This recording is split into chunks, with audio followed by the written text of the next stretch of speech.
ದೇಶಕ್ಕೆ ಯೋಧ, ನಾಡಿಗೆ ರೈತ, ಬಾಳಿಗೆ ಗುರು ಒಬ್ಬ ತಾನೆ.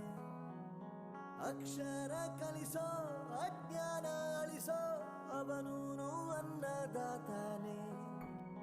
ತಪ್ಪು ಸರಿಯ ತಿದ್ದಿ ತಿಳಿ ಹೇಳಿ ಸಮಬುದ್ಧಿ, ನಮ್ಮ ಚಿತ್ತ ಶುದ್ಧಿಯಾಗೋ ಹಾದಿ. ಎಷ್ಟೇ ದೂರ ಹೋದ್ರೂ ಮರಿಬೇಡ ನಿನ್ನ ಬೇರು, ನಿನ್ನ ಸಾಧನೆಗೆಲ್ಲ ಇದುವೇ ಆದಿ. ಪಾಠಶಾಲಾ ಮೊದಲು ಸೈಲೆಂಟ್ ಆಗಿರ್ಬೇಕು. ಕಾರ್ಯಕ್ರಮದ ಶಿಸ್ತು ಅಂತಂದ್ರೆ ಮೊದಲು ಶಾಂತತೆ. ಅಲ್ಲಿ ಯಾರು ಗಲಾಟೆ ಮಾಡಬಹುದು ದಯವಿಟ್ಟು. ನಿಷ್ಕಲ್ಮಶ ಮಕ್ಕಳ ನಗುವೈಸಿರಿಯು ಹಗಲಿನಲ್ಲೇ ಪೂರ್ಣಚಂದಿರನ ಬೆಳಕನ್ನು ಹೊರಸೂಸಿದಂತಿದೆ. ಮಕ್ಕಳ ಅಂತಃಕರಣವು ಸೃಷ್ಟಿಯ ಸರ್ವ ಹಿತಭೂತಗಳು ಕೈಸರೆ ಮಾಡಿದಂತಿದೆ. ಈ ಕಾರ್ಯಕ್ರಮಕ್ಕೆ ಒಂದೊಳ್ಳೆ ಹೆಸರು ಇಡುವುದಾದರೆ ಅದನ್ನು ಬಹುಶಃ ಸ್ನೇಹ ಸೌರಭ ಎಂದು ಕರೆಯಬಹುದಾಗಿದೆ.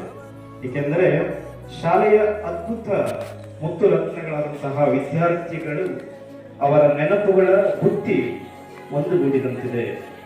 ಅದು ಹಾಲು ಜೇನಿನ ಸೊಬಗನ್ನು ಸಿಹಿಯನ್ನು ಮೀರಿಸಿ ತಂತಿದೆ. ವೇದಿಕೆ ಮೇಲೆ ಹಾಸ್ಯಂದ್ರಾಗಿರ್ತಕ್ಕಂತಹ ಈ ಊರಿನ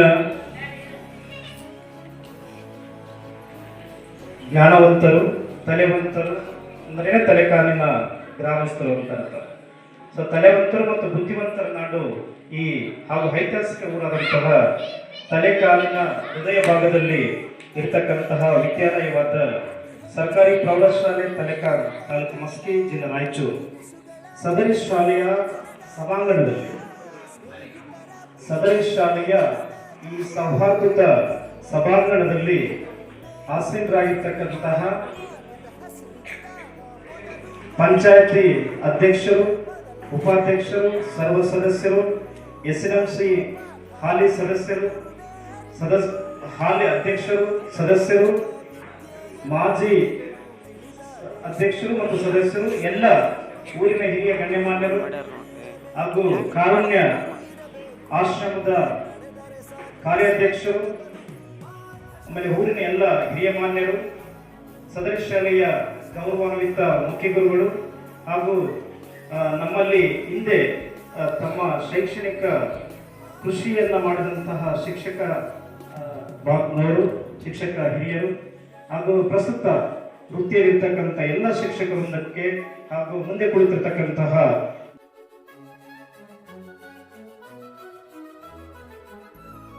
ನೋಡಿ ಈ ವೇದಿಕೆ ಮೇಲೆ ಮುಂದಷ್ಟು ಕಲಿತೆ. ಅವರು ನಾನು ಫಸ್ಟ್ ಇಂಗ್ಲಿಷ್ ಬರ್ತಿರ್ಲಿಲ್ಲ, ಪ್ರೈಮರಿಯಲ್ಲಿ ಇಂಗ್ಲಿಷ್ ಅಂತ ಅಶೋಕ್ ಸರ್ ಹೇಳ್ತಿದ್ರು. ನಂತರ ಮಂಜುನಾಥ್ ಸರ್ ಹೇಳೋ ಇಂಗ್ಲಿಷು ತುಂಬಾ ಅರ್ಥವಾಗ್ತಿತ್ತು. ಅದಾದ ನಂತರ ಇಂಗ್ಲಿಷ್ ಮ್ಯಾಮ್ ಬಂದ್ರು, ಅವ್ರು ಹೇಳೋ ಪಾಠ ಕೂಡ ತುಂಬಾ ಅರ್ಥ ಆಗ್ತಿತ್ತು. ನಾವು ಫಸ್ಟ್ ಸ್ಟಾರ್ಟ್ 8th ಬಂದಾಗ ನಮ್ ಕನ್ನಡ ಯಾರು ಹೇಳ್ತಿರ್ಲಿಲ್ಲ, ಶಿವಲಿಂಗ ಸರ್ ಹೇಳ್ತಿದ್ರು. ನಂತರ ಮ್ಯಾಮ್ ಬಂದ್ರು, ಅವ್ರು ಹೇಳಿದ್ರು. ನಾವು 9th ಬಂದಾಗಂತೂ ಯಾರು ಇರಲಿಲ್ಲ. ಆಮೇಲೆ ಕನ್ನಡ ಸರ್ ಅಂತ ವೀರಗೌಡ ಸರ್ ಬಂದ್ರು. ಕನ್ನಡ ಫಸ್ಟ್ ಆಫ್ ಆಲ್ ಹೇಳ್ಬೇಕಂದ್ರೆ ಕನ್ನಡದಲ್ಲೇ ನನ್ನ ರಿಸಲ್ಟ್ ಕಡಿಮೆ ಆಗ್ತಿತ್ತು. ಕನ್ನಡ ಸರ್ ಬಂದ ತಕ್ಷಣ ನನ್ನ ರಿಸಲ್ಟ್ ಏತು ಅಂತ ಹೇಳಕ್ಕಾಗೋದು. ನಂತರ ಸಮಾಜವನ್ನು ನಾಗರಾಜ್ ಸರ್ ಹೇಳ್ತಿದ್ರು, 5 ನಿಮಿಷ ಒಂದು ತಾಸಲ್ಲಿ ಹೇಳಿದ್ರು, 5 ನಿಮಿಷದಲ್ಲಿ ಹೇಳಿದ್ರು. ಏನ್ ಕಲಿತೀವೋ ಮುಖ್ಯಾಂಶ ಅದು ತುಂಬಾ ಮುಖ್ಯವಾಗುತ್ತದೆ. ನಂತರ ನಾವು 10th ಇರುವಾಗ ಶಿವಕುಮಾರ್ ಸರ್ ಬಂದು ಸಮಾಜವನ್ನು ತುಂಬಾ ಅರ್ಥಬದ್ಧವಾಗಿ ಹೇಳುತ್ತಿದ್ದರು. ಮೊದಲು ವಿಜ್ಞಾನ ಹೇಳುವಾಗ ವಸಂತ್ ಸರ್ ಇದ್ರು. ನಂತರ ಪ್ರಸಾದ್ ಸರ್ ಬಂದು ವಿಜ್ಞಾನವನ್ನು ಹೇಳಿದರು. ಅವರು ಅಷ್ಟೊತ್ತು 7th ಕ್ಲಾಸ್ ತುಂಬಾ ಬೇಸರವಾಗ್ತಿತ್ತು. ಆದ್ರೂ ಕೂಡ ಏನೋ ಒಂದು ಹೊಸದನ್ನು ಕಲಿತಿದ್ದೇವೆ ಅಂತ ತುಂಬಾ ಅನಿಸ್ತಿತ್ತು. ಗಣಿತ ಅಂತೂ ಗಣಿತ ಸರ್ ನಕ್ಕೊಂತ ಕಲಿಸ್ತಿದ್ರು, ಅದು ತುಂಬಾ ಹೋಗ್ತಿತ್ತು. ಆದ್ರೂ ಅವ್ರ ಆಸೆ ಒಂದು ಇದೆ, ಅದನ್ನ ಈಡೇರಿಸಬೇಕು ಅಂತ ಇದೆ ಛಲ. ಆದ್ರೆ ಏನಾಗುತ್ತೋ ಗೊತ್ತಿಲ್ಲ. ನಮ್ಮ ಪ್ರಯತ್ನ ನಾವು ಮಾಡಲೇಬೇಕು. ಮತ್ತೆ ಮುಖ್ಯ ಗುರುಗಳಾಗಿರ್ಬೇಕಂತ ಮಂಗಳಪ್ಪ ಸರ್ ಅವರು ತುಂಬಾ ಅವರ ಮುಖ್ಯವನ್ನು ನೋಡಿಕೊಳ್ಳದೆ ವಿದ್ಯಾರ್ಥಿ ಜೀವನಕ್ಕೂ ಕೂಡ ತುಂಬಾ ಅನುಕೂಲವನ್ನು ಮಾಡಿಕೊಡುತ್ತಾರೆ. ಎಲ್ಲ ಶಾಲೆಯಲ್ಲೂ ನೋಡಿ ಕೊಟ್ಟಿದ್ದಾರೆ.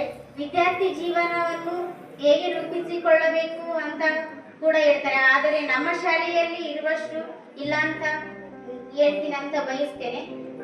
ಸರ್ಸ್ ಎಲ್ಲ ಮನೆಭೇಟಿಗೆ ಬಂದು ಓದಿ ಓದಿ ಅಂತ ಕಾಳಜಿ ಮಾಡ್ತಾರೆ. ಅದು ಕೂಡ ತುಂಬಾ ಮುಖ್ಯನೇ ಆಗುತ್ತೆ. ಇಷ್ಟು ಹೇಳ್ತಾರೆ.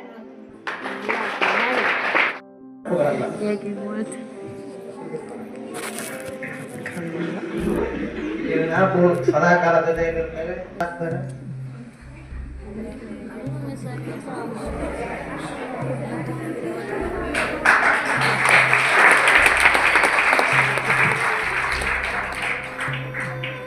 ಗರಿ ಇಲ್ಲದ ಆರೋಗ್ಯವನ್ನು ನನಗೆ ಗುರಿಯೊಂದು ಕಲಿಸಿದೆ. ಗುರುವೇ ಗುಲಾಮನಾಗಿರುವುದನ್ನು ನನ್ನ ಭಾಗ್ಯ. ವಿದ್ಯಾರ್ಥಿಗಳ ಬೀಳ್ಕೊಡುಗೆ ಸಮಾರಂಭಕ್ಕೆ ನಿಮ್ಮೆಲ್ಲರಿಗೂ ಸ್ವಾಗತ ಸುಸ್ವಾಗತ. ಮೊದಲಿಗೆ ನನಗೆ ಬಹಳ ದುಃಖ ಆಗ್ತಿದೆ. ನಾನು ಈ ಒಂದು ಸಂದರ್ಭದಲ್ಲಿ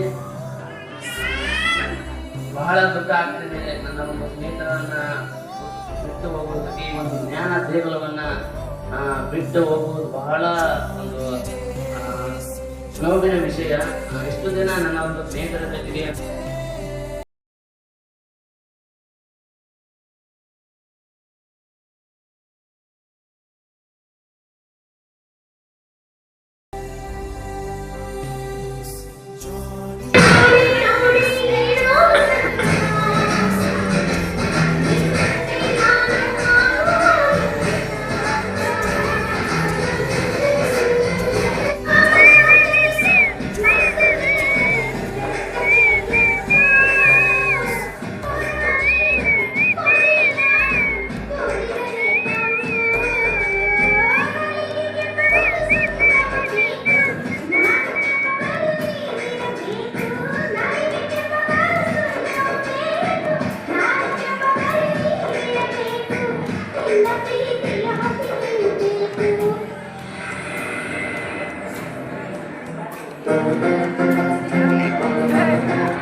ನೋಡ್ತಾ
ಅಂಗಾಲಿನಲ್ಲಿ ಮಂಗಾಲಿಗೆ ಗಾಳಿಯಂತೆ ಕಣ್ಮುಚ್ಚಿ ಹೊಂಗನ ಸರಸೋ ಛಾಯೆ